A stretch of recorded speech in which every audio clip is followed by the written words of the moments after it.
Hey y'all, welcome back to the ranch. I'm Jared Paul, and today I'm getting to some spring cleanup work on my Rose of Sharon trees in Connecticut, the northeast US at least.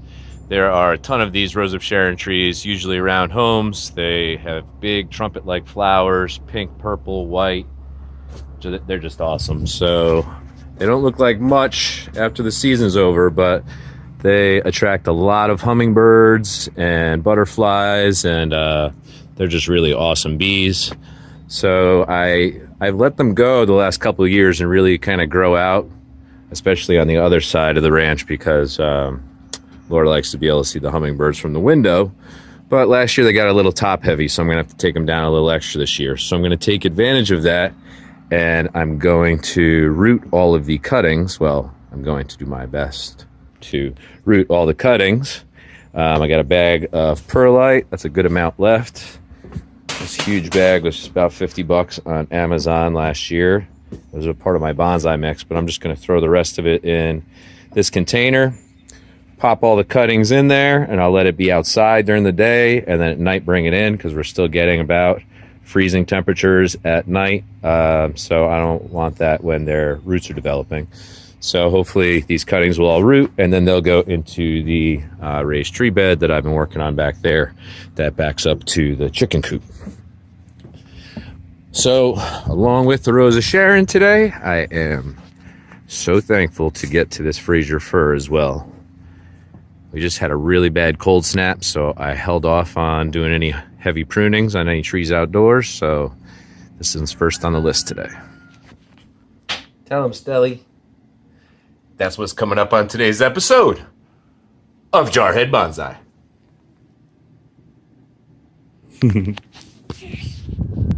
I love this time of year. All the tulips and daffodils and things of that nature all start popping up.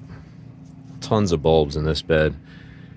And I might use the word wrong, but they proliferate. So they like grow and spread every year. So it's filling in nicely. I'll be digging up these bad boys soon once I do a Yamadori. So this is like a little split trunk Rose of Sharon. These all were little volunteers, and I believe this is a hickory tree. I do have some maples around here as well in this one that sprouted up last year. I'll be able to tell when they leaf out, and that's about when I'll dig them up. So some nice trunk lines on these. I cleaned them up nice when we first moved in about 3.5 years ago. And since then I've sparingly pruned them in the off season. And this one, it got an extreme hard pruning. Let's see if I could get better camera here. There we go. I did an extremely hard prune 2 years ago, cleaned it all up. Then I just pruned the apex this past year, and now I want to do another severe pruning. It is completely out of shape and messy, hitting the house. So yeah, I'm gonna throw it on a time lapse, and let's get to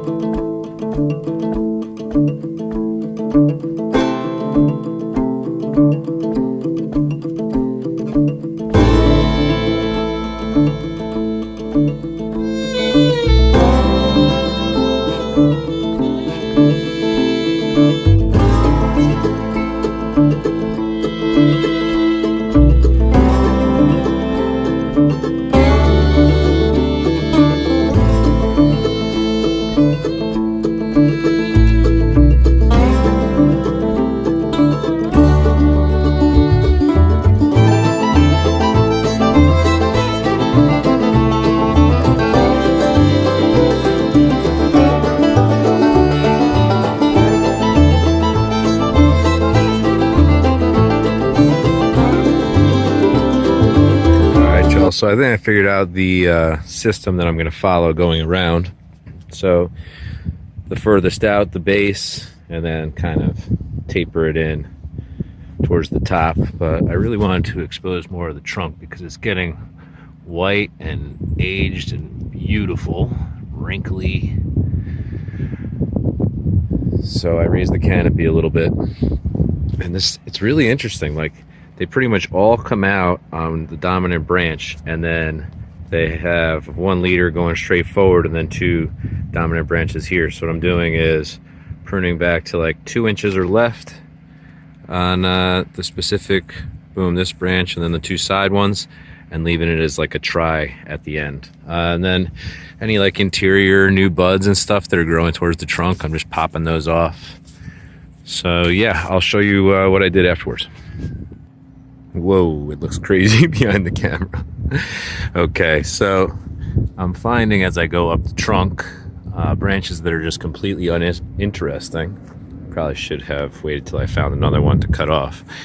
That aren't going to add to the future, and so they either be growing directly into other branches, or they, just had a couple of non-strong growing little buds or whatever.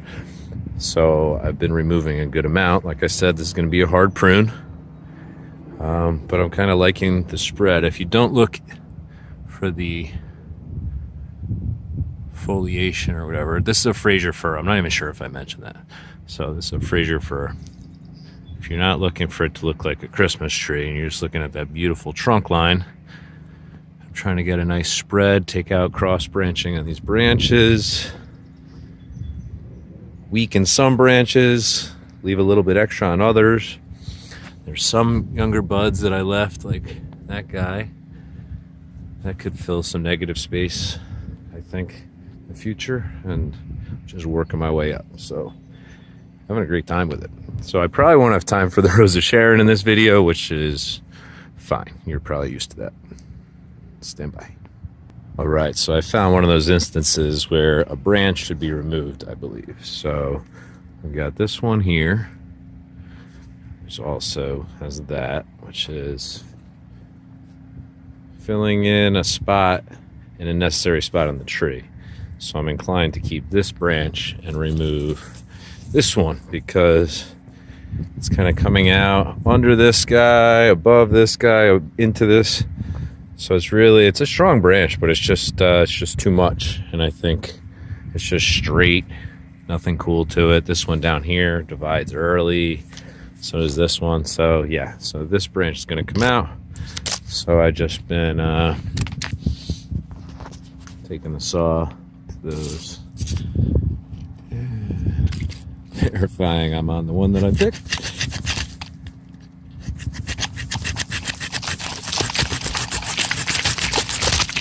I don't realize how much sap are in these. Jeez, these things get skunked up quickly. All right, just clean that up a little bit. Boom, boom. All right, so it's time to make some decisions. I'm up top, and obviously most of the energy is absorbed by the top, so they thicken up quickly and they go way more vertical. These start out nice horizontal, and then slowly the angle changes more and more vertical. So I'm thinking that since I'm doing such a major pruning, that maybe I could turn, let's see, maybe this smaller lower branch here, this thing growing up here could become the new apex, or ooh, this one. Yeah. So I'll take everything above where that thing is down, and we'll go from there.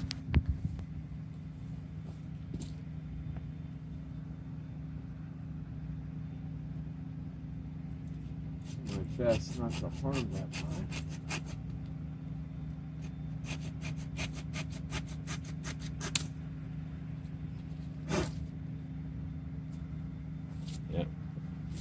Pretty damn thick. Okay, so then part of this trunk out.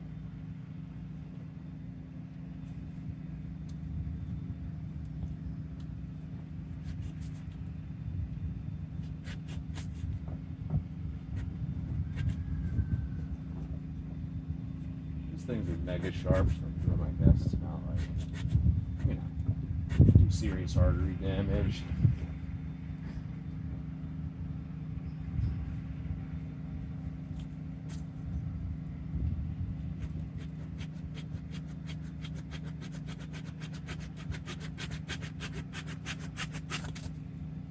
go. A boom boom. So that was the apex, right? Yep. No more.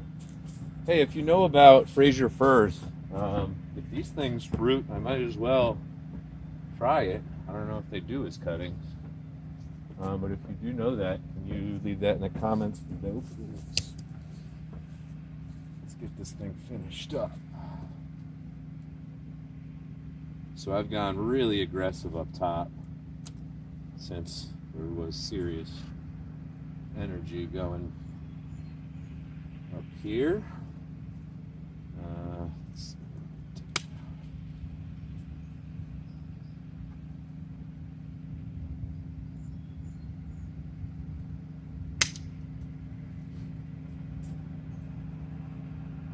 not a bad one. You know what? I'll have to tip and let that thing come in, and then I'll take out what's underneath.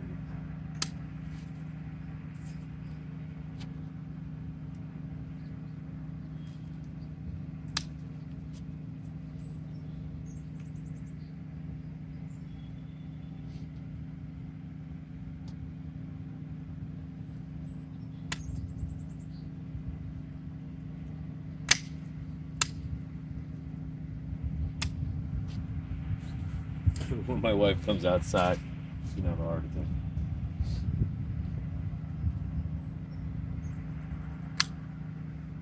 This one's growing back towards it. No interest in that. Boom. Same there.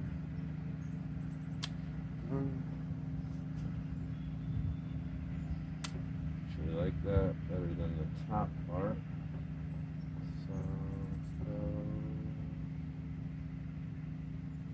Taking all that.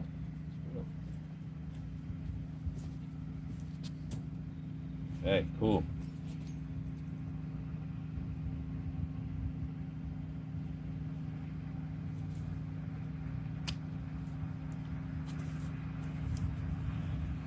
Damn. So I think that cleans it up nice, takes care of any unnecessary branches. Yeah, cool. So I've got to go do a little cleanup project for a friend of mine. So that's going to be today's afternoon project, and then I'll most likely in the late afternoon, now that it's nice and sunny out, be able to come back and get the Rose of Sharon done. So that'll be a separate video. So this bad boy has already paid for itself. So this week, I picked up a glass patio table that I'll show you another time. For free. Free treadmill. This thing literally looks like it's never been used. A free commercial grade elliptical trainer. Good for when my joints continue to get older. And if I could just get my tractor going, the last part is tire repair job. I don't know if you could tell that thing's flat. If I get that going, get nice deep spring clean up in here, I will have absolutely everything I need, because we have a rowing machine indoors that Laura got for $100 a little bit ago. So for the entire cardio suite, the rower, the elliptical, and the treadmill, $100. So really psyched about that. Loving the new trailer. I'm going to get some sweet peat moss this weekend. We just had a ton of rain, and I don't want to unnecessarily throw a really wet load in the trailer and put some undue stress on it. So get a couple of dry days, I'll go over, get a few yards, and get that raised tree bed started. So that's going to do it for the morning session with the Fraser fir at the ranch. I'm Jared Paul, and if you haven't liked and subscribed, hit that notification bell for Jarhead Bonsai. Please do. There's plenty more to come here. Take care, y'all. Cheers.